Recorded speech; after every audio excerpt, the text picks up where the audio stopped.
सभी को मात्र नर्मदे हर, जय हिंद जय भारत। देखिए आपके सामने एक बहुत अच्छा प्रॉब्लम सम लिखा है, इसको पढ़िए प्लीज और जल्दी से इसको कॉपी में लिख लीजिए। The product of two consecutive positive integer is 306 and you have to find the integers. Clear? चलिए पहले तो इस बात को समझो, ये कंसेक्यूटिव इंटीजर्स होते क्या हैं। जैसे फॉर एग्जाम्पल अगर पहला इंटीजर आपका 7 है तो नेक्स्ट इंटीजर क्या होगा बताओ? 7 के बाद क्या होगा? तो नो डाउट सब बच्चे बोल देते हैं 8 होगा। हाँ 8 तो होगा, लेकिन 8 आया कैसे? देखो अगर पहला इंटीजर 7 है तो दूसरा इंटीजर प्लीज ऐसा बोलना सर 7 + 1 8 होएगा। ठीक है। अगर पहला इंटीजर 5 है तो बताओ दूसरा इंटीजर क्या होगा? 5 के बाद क्या होगा और वो कैसे आएगा? 5 + 1 इज द सेकेंड इंटीजर। अगर पहला इंटीजर 9 है तो आप बताओ 9 के बाद वाला इंटीजर क्या होएगा? 9 + 1। ये होते हैं इंटीजर, इसको बोलते हैं दो कंसेक्यूटिव इंटीजर, 9 और 9 + 1, 5 और 5 + 1, 7 और 7 + 1। इनको बोलते हैं कंसेक्यूटिव, एक के बाद एक लगातार कंसेक्यूटिव इंटीजर। Got it? तो अब आप मुझे एक बात बताओ, अगर आपको ये समझ में आ गया तो प्लीज मुझे बताओ, अगर पहला इंटीजर x हुआ, let the first integer is x, then tell me what is the second integer। हाँ अब आपको बताना है भाई सेकेंड इंटीजर क्या होगा। अगर पहला इंटीजर x है तो सेकेंड इंटीजर क्या होगा ये आपको बताना पड़ेगा। देखो पहला इंटीजर 5 है तो दूसरा क्या होगा? 5 + 1। पहला इंटीजर 8 है तो उसके बाद क्या होगा? 8 + 1। अगर पहला इंटीजर x है तो उसके बाद वाला इंटीजर क्या होगा? Yes, the second integer will be x + 1। तो इस बात को बहुत अच्छे से आप समझ लो, if x is the first integer then x + 1 will be the second integer. Clear? Got it? अब देखो इस चीज को समझो, the product of two consecutive positive integer, the product of two consecutive positive integer. ठीक है, तो अकॉर्डिंग टू क्वेश्चन हमको इन दोनों इंटीजर को मल्टीप्लाई करना है। अब बच्चे बोलते सर आपने मल्टीप्लाई क्यों किया? देखो यार इसके लिए आपको क्वेश्चन पढ़ना पड़ेगा। क्वेश्चन में साफ लिखा है कि दोनों इंटीजर का आपको प्रोडक्ट करना है। प्रोडक्ट करना है, प्रोडक्ट, दोनों इंटीजर का आपको क्या करना है? प्रोडक्ट। इसलिए मैंने दोनों इंटीजर का क्या कर दिया? प्रोडक्ट कर दिया। ठीक है, अब आपको मल्टीप्लाई करना तो आता ही है। x × x, x², x × 1, x = 306। ठीक है, अब इसको क्वाड्रेटिक इक्वेशन के फॉर्म में लेकर आओ। वो 306 यहाँ के क्या हो जाएगा सबको मालूम है। देखो हाँ अब मैं क्वेश्चन मिटा रहा हूँ, आप सभी को मालूम है कि जब वो 306 यहाँ आएगा तो व्हाट इट विल बिकम। हाँ ये लिख लिया आपने, फटाफट लिख लो इसको। तो it will become like this, x², यहाँ कुछ नहीं है मतलब 1 है, प्लस x -306 = 0 भाई। ठीक है, तो x² + x माइनस, यहाँ भी 1 लगा सकते हो आप, जब कुछ नहीं होता तो अंडरस्टूड होता है कि वहां 1 होता है।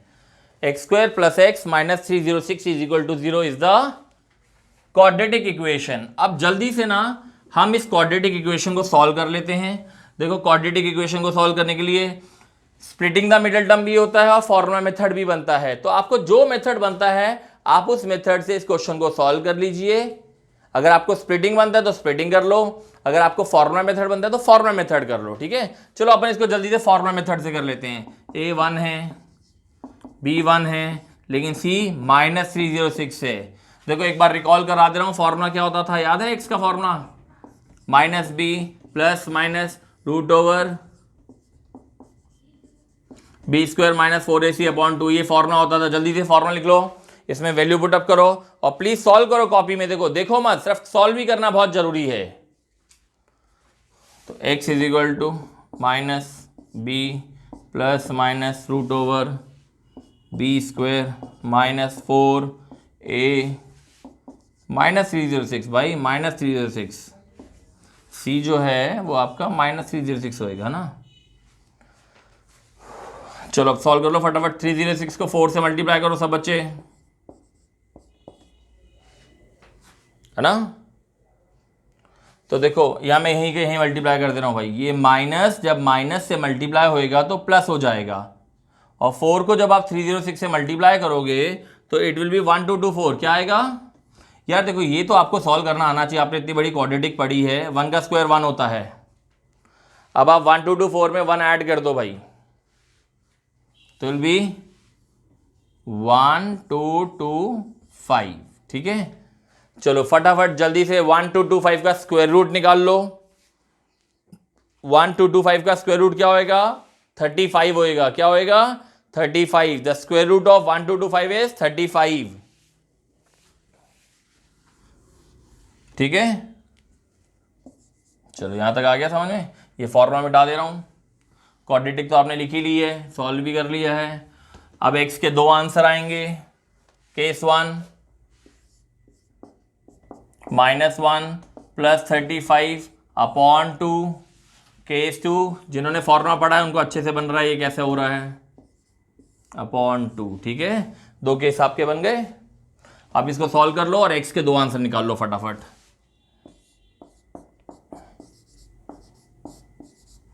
तो आपका पहला आंसर आ गया 17, दूसरा आंसर आ गया -18। तो आपके x के 2 आंसर आ गए हैं। अब लेकिन मेरी बात सुनो प्लीज, ये जो 2 आंसर आए ये हमारे फाइनल आंसर नहीं है, ये तो क्वाड्रेटिक इक्वेशन के 2 आंसर हैं। ये तो क्वाड्रेटिक इक्वेशन के 2 आंसर हैं भाई। ठीक है, ये जो 2 आंसर आए हैं ये हमारे फाइनल आंसर नहीं है, मैं बार बार बोल रहा हूं। ये तो जब हमने क्वाड्रेटिक को सॉल्व किया तो क्वाड्रेटिक को सॉल्व करने से ये 2 आंसर आए हैं। अब आप क्वेश्चन बहुत ध्यान से पढ़ो। We have to find the positive integer, we have to find the consecutive positive integer. इस आंसर को मुझे नेग्लेक्ट करना पड़ेगा क्योंकि ये नेगेटिव इंटीजर है, ये वाला आंसर अलाउड नहीं है। ये जो 2 आंसर आए ना, 2 आंसर में ये वाला आंसर सही है, ये वाला आंसर गलत है, क्योंकि हमें बोला गया था फाइंड द पॉजिटिव इंटीजर। तो पॉजिटिव इंटीजर की बात करते हैं तो ये वाला आंसर गलत है। तो आपको लिखना पड़ेगा यहां पे neglecting x equal to -18, neglecting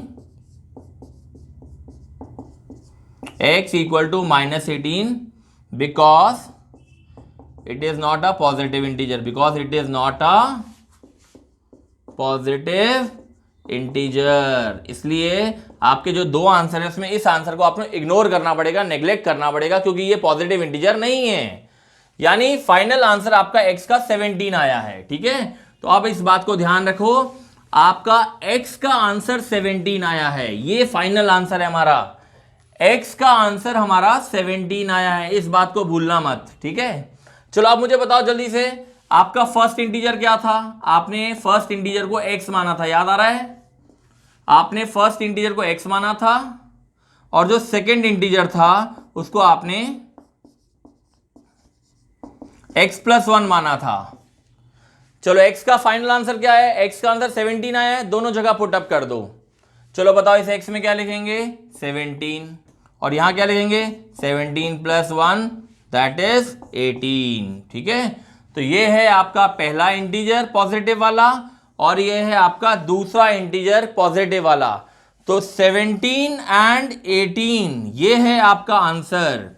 17 and 18 are the 2 consecutive positive integer. अगर आप इन दोनों को मल्टीप्लाई करोगे तो नो डाउट आपका आंसर 306 आएगा। ठीक है, तो अब आपको समझ में आ रहा है इस क्वेश्चन को कैसे सॉल्व करना है? Please write down. Thank you बच्चे, all the best to all of you.